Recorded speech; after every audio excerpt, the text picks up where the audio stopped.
everyone, this is Akanksha Rai and I welcome you all to my channel. So in this video we are going to discuss chapter life processes of your biology part और इस video session में हम discuss करने वाले हैं MCQ इस chapter का। Different video sessions है मेरे जिसमें आप बहुत ही क्विक टाइम में इन सारी चीज़ों को रिवाइज कर सकते हैं। आपको सारे MCQ मैं प्रोवाइड कर रही हूँ, so be updated to my channel so that आपको MCQs मिलते रहे।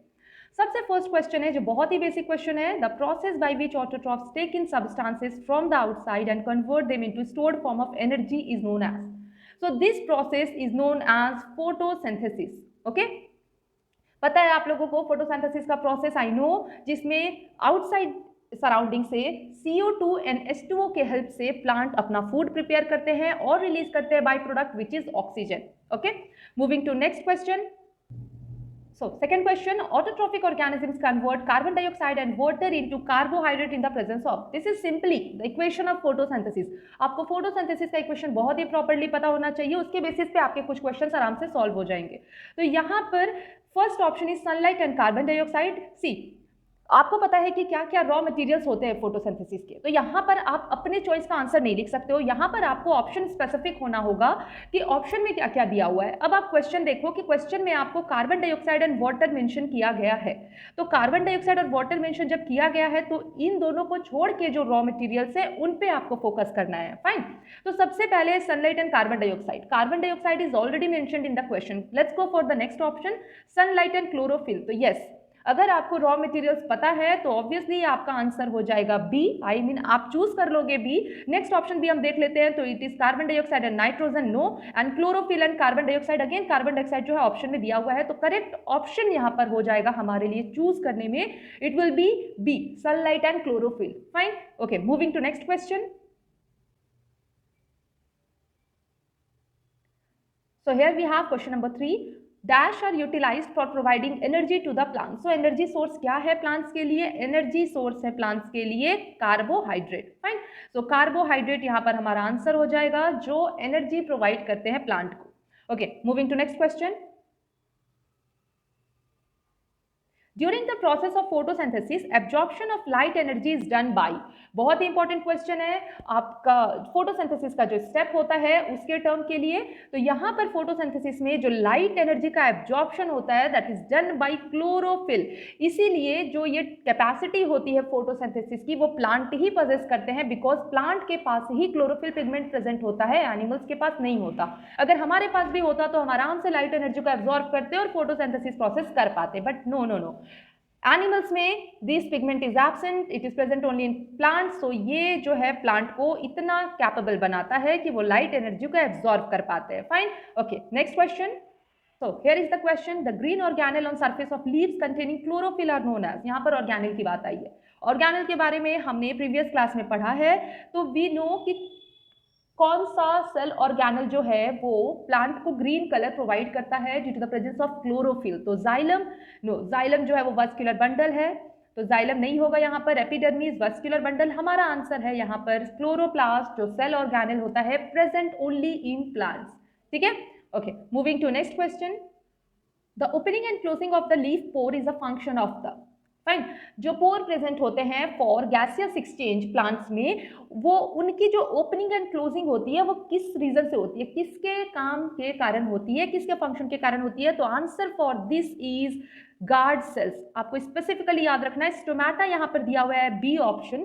तो स्टोमेटा का जब स्ट्रक्चर आप बनाते हो तो वहां पर आप बनाते हो स्टोमेटल पोर, और स्टोमेटल पोर के बाहर बीन शेप प्रेजेंट होते हैं गार्ड सेल। तो गार्ड सेल जो है वो कोऑर्डिनेट करते हैं कि जो पोर है, स्टोमेटल पोर है, लीफ का पोर है, वो ओपन होगा कि क्लोज होगा। और ओपनिंग और क्लोजिंग कैसे डिसाइड होती है? तो वो डिसाइड होती है वाटर की एंट्री और वाटर के एग्जिट के बेसिस पे। अगर गार्ड सेल में वाटर एंटर कर रहा है, वाटर फ्लो करता है अंदर, तो गार्ड सेल स्वेल हो जाते हैं, जिस रीजन से स्टोमेटल पोर जो है वो बेसिकली ओपन हो जाता है। और ये आपके एमसीक्यू के लिए एक और क्वेश्चन पार्ट है कि कब गार्ड सेल जो है वो ओपन होता है। तो गार्ड सेल ओपन तब होता है, सॉरी, कब स्टोमेटल पोर ओपन होता है, या बेसिकली आप स्टोमेटा के टर्म में बोल सकते हो कि कब स्टोमेटल पोर होता है, ओपन होता है, या स्टोमेटा ओपन होता है, तो तब होता है जब गार्ड सेल में एंट्री होती है वाटर की, जिस रीजन से गार्ड सेल स्वेल हो जाते हैं और वो स्टोमेटल पोर को ओपन कर देते हैं। जस्ट ऑपोजिट केस होगा क्लोजिंग के टाइम में, वाटर की एग्जिट होगी, गार्ड सेल जो है वो श्रिंक कर जाएंगे और श्रिंक करने के कारण हो जाती है क्लोजिंग लीफ पोर की। ठीक है, तो यहां पर हमारा आंसर है गार्ड सेल। आपको ये बहुत ही इंपॉर्टेंट पॉइंट है, याद रखना है। Moving to our next question.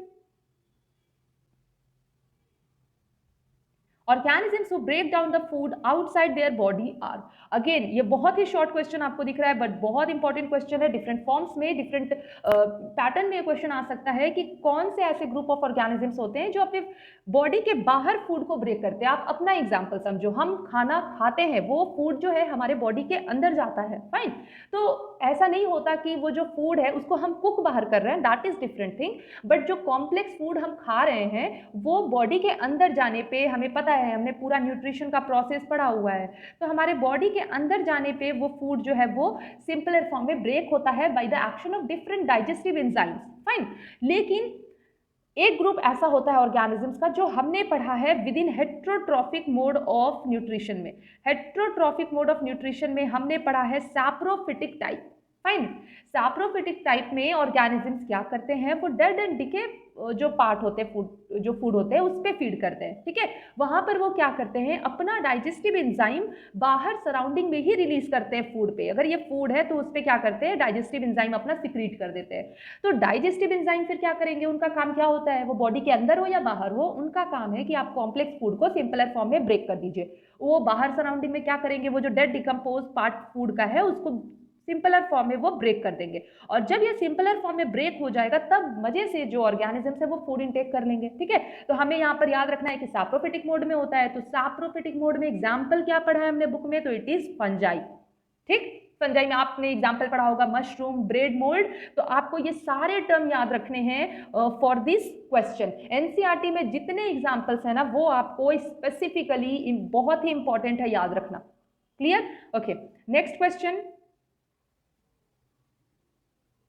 Organisms which derive nutrition from plants or animals without killing them are, कितने अच्छे हैं, न्यूट्रिशन लेते हैं ये ऑर्गेनिजम्स बट किल नहीं करते हैं। ओके, तो दूसरे ऑर्गेनिज्म से न्यूट्रिशन ले रहे हैं तो ऑब्वियसली फर्स्ट ऑफ ऑल यहाँ पर जो न्यूट्रिशन आप एक डिफाइन करोगे, यहाँ पर क्या हो रहा है, दो ऑर्गेनिज्म है, let's term them A and B. अब ए ऑर्गेनिज्म क्या कर रहा है, मजे से बी पे फीड कर रहा है, तो इसे तो फायदा हो रहा है बट इस ऑर्गेनिज्म को घाटा हो रहा है। तो यहाँ पर प्लस माइनस के टर्म में, पॉजिटिव नेगेटिव के टर्म में, बेनिफिट या लॉस के टर्म में आप चीजों को डिफाइन कर सकते हो कि एक ऑर्गेनिज्म को बेनिफिट हो रहा है, दूसरे को लॉस हो रहा है, हार्म हो रहा है। पर यहाँ पर the organism A is not killing B, kill कर देगा तो न्यूट्रिशन कैसे मिलेगा, इसे इस पे रह के उसका न्यूट्रिशन लेना है। तो इस ऑर्गेनिजम्स में, इस ग्रुप में आते हैं कौन, पैरासाइट्स। ठीक है, parasites which again is a type of heterotrophic nutrition, fine. तो यहाँ पर वी हैव 4 एग्जांपल्स, मशरूम और fungi, which option C and D अभी अभी हमने पढ़ा कि सैप्रोफिटिक मोड के एग्जांपल्स हैं। और यहाँ पर टिक्स जो है ये एग्जाम्पल है किस चीज का, ये एग्जाम्पल है पैरासाइट्स का, जो क्या करते हैं, दूसरे ऑर्गेनिजम्स पे रहते हैं और उनसे आराम से फूड ऑब्टेन करते हैं, नरिशमेंट लेते हैं। ठीक है, एंड एक और क्वेश्चन है कि बी ऑर्गेनिज्म को हम क्या टर्म देते हैं, तो बी ऑर्गेनिज्म को हम टर्म देते हैं होस्ट, जो बेचारा सफर कर रहा है, ए जिस पे रह के न्यूट्रिशन ले रहा है, that very organism is known as host. Okay, moving to next question. Single cell organisms take food by their single cell organism. We are what, multicellular. हमारे पास डेफिनेट स्पेसिफिक ऑर्गन है सारे काम के लिए, बट सिंगल सेल ऑर्गेनिजम्स के साथ ऐसा case नहीं होता है। उनकी बॉडी जो है वेल डिफाइंड नहीं है, बिकॉज सिंगल सेल है, टिश्यू बन रहे हैं ना ऑर्गन बन रहे हैं ना ऑर्गन सिस्टम बन रहा है, फाइन। तो सिंगल सेल ऑर्गेनिजम्स जो हैं अपना फूड इंटेक करते हैं बाई इंटायर सर्फेस। उनका पूरा जो सर्फेस होता है बॉडी का वो रिस्पॉन्सिबल होता है फूड इंटेक के लिए या गैसियस एक्सचेंज के लिए। सिंपली आउटसाइड इन्वायरमेंट से इंटरैक्ट करने के लिए उनका इंटायर बॉडी सरफेस रिस्पॉन्सिबल होता है। ठीक है, moving to our next question. The broken down food into simpler form in amoeba is diffused into, तो amoeba का स्ट्रक्चर आपने पढ़ा है, it is what, random structure, nucleus है, डाइजेस्टिव एंजाइम्स होते हैं, हियर वी हैव साइटोप्लाज्म। तो जब ये फूड इनटेक करता है तो फूड जो है अमीबा में पूरे साइटोप्लाज्म में डिफ्यूज होता है। ठीक है, तो answer here will be cytoplasm, the broken down food into simpler form in amoeba is diffused into cytoplasm.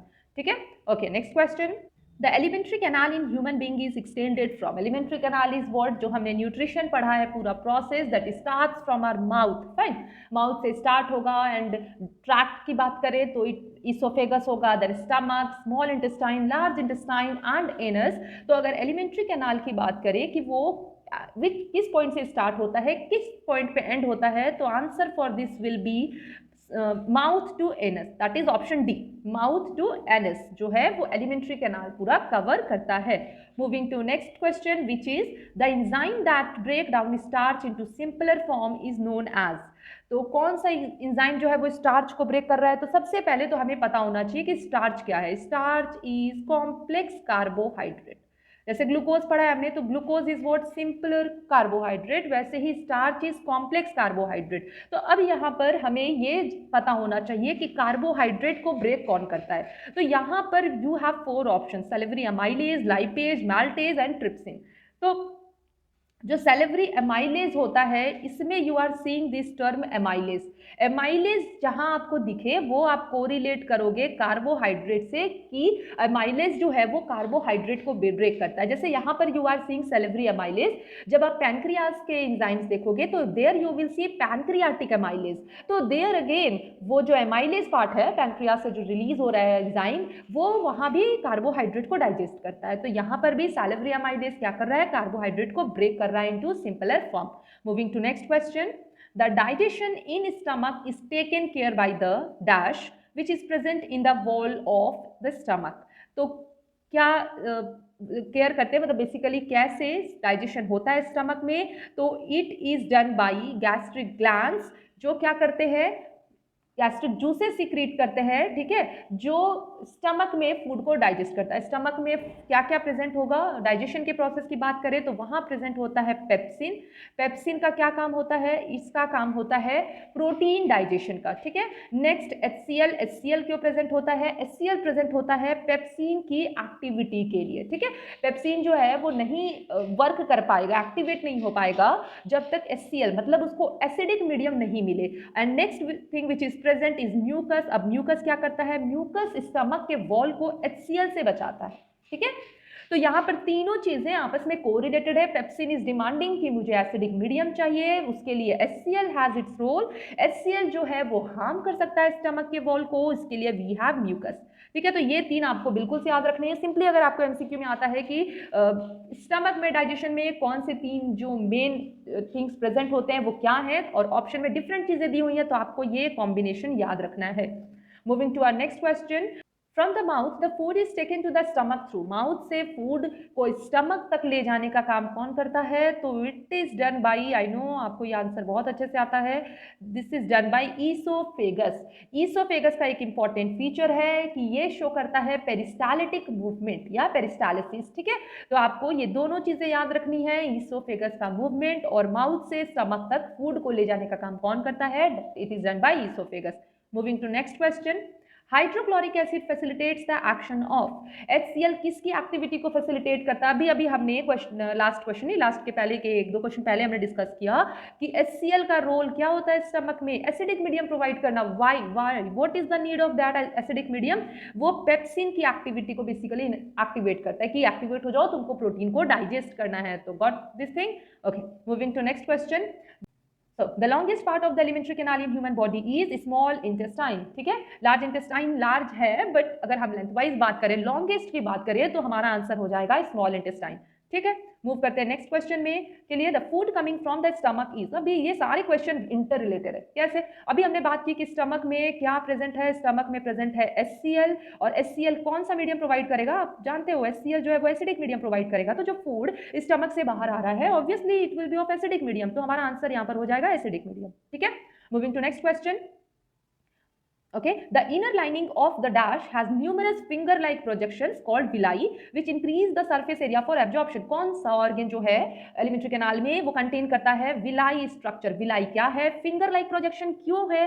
Surface area को इंक्रीज करने के लिए. तो you have like 2-3 important points in this question itself. Okay, so answer for this is small intestine. Small intestine में jejunum part में you will get this structure known as villi. ठीक है, तो आपको याद रखना है पार्ट भी जेजनम और स्ट्रक्चर का नाम विलाई. कहां पर? तो स्मॉल इंटेस्टाइन में for increasing the surface area.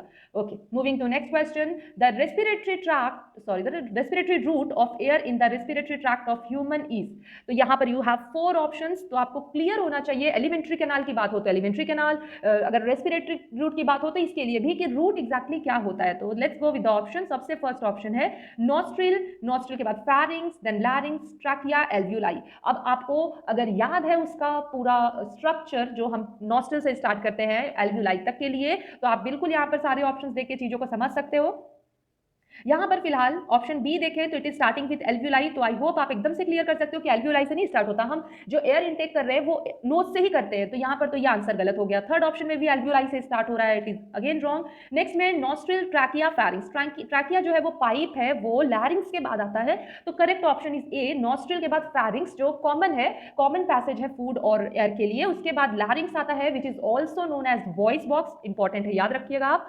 Next comes trachea which is also known as windpipe and then comes alveoli. ठीक है, इसके बीच में भी देयर आर स्ट्रक्चर. ऐसा नहीं, ये तो एक शॉर्ट क्वेश्चन है, बट अगर आपको लॉन्ग फॉर्म में आ जाए कि आपको ट्रैकिया के बाद ब्रोंकस देन ब्रोंकियोल्स भी दे दिया जाए तो आपको कंफ्यूज नहीं होना है बिल्कुल भी. आपको पूरा जो रेस्पिरेटरी ट्रैक्ट है वो याद रखना है. कहीं कोई कंफ्यूजन है तो आप स्ट्रक्चर देख सकते हैं मेरे वीडियोस में जो अवेलेबल है मेरे चैनल पे.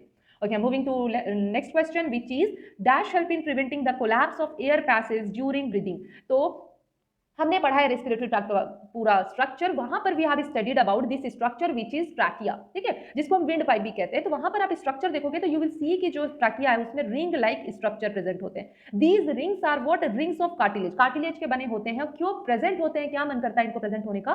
तो ये कोलैप्सिंग को प्रिवेंट करते हैं. Okay, let me rub this. तो ये कोलैप्सिंग को प्रिवेंट करते हैं. तो मान लो कि एयर ले रहे हैं, एयर रिलीज कर रहे हैं हम, तो वैसे केस में अगर वो स्पेस बच रहा है खाली तो वो कोलैप्स ना कर जाए. ठीक है, तो that is prevented by this rings of cartilage जो प्रेजेंट होते हैं ऑन द ट्रैकिया. फाइन. तो ये पूरा पार्ट आज के इस वीडियो में हो गया. आप अच्छे इन सारी चीजों को पढ़ लीजिए. नेक्स्ट सेशन में हम आगे जो एमसीक्यू पार्ट है इस चैप्टर के वो डिस्कस करेंगे. Till then just keep revising, stay safe and take care everyone. Bye bye.